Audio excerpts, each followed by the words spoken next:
I'm not.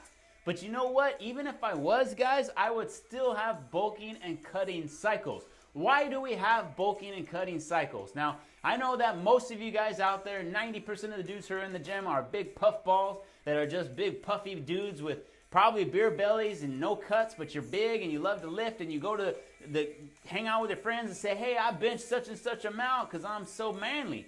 Who gives a fuck, man? If you're trying to change your body and you've been trying for years and you can't, it's probably because you're not doing a true cut cycle. Now, I know plenty of these guys who are like, I'm bulking right now, bro. I'm bulking. Nah, I'm bulking. I'm going to keep bulking until I get to 200, and then I'll go ahead and cut.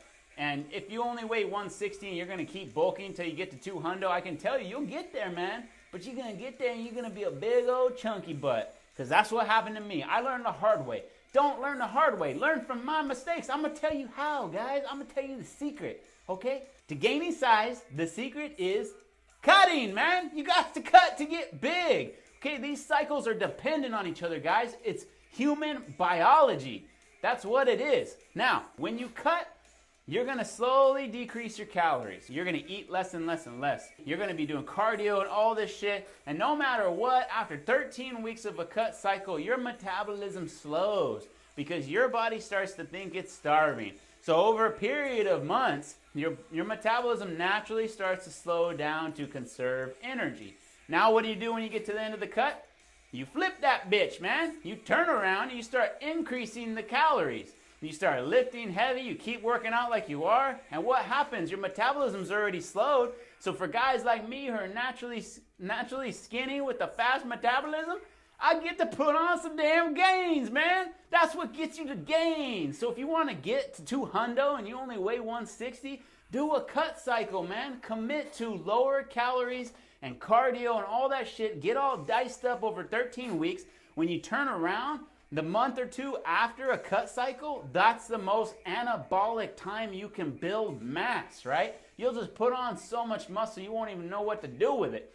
Then you're going to bulk for months, right? You'll bulk for 3 months, 4 months, maybe. Just keep doing that. And what happens? You're eating all these calories, right? You just keep increasing your calories.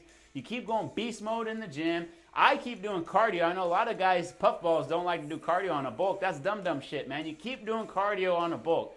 You keep just working your body, using those calories, and what happens? You start to speed up that metabolism, man. That metabolism starts to speed up because it's getting all these nutrients and all this damn work. And then what happens? You flip that bitch. You start cutting the calories. You commit to a cut again. And your metabolism is already firing on all pistons because it's been getting all these calories and all this work for all these months. And what happens? You get some damn shreds, man. Your body starts just burning that fucking fat off because your metabolism is firing on all pistons, man. That's the secret, guys. You got to cycle. There's a reason why professional bodybuilders do cut cycles and bulk cycles. Cut cycles and bulk cycles. Every time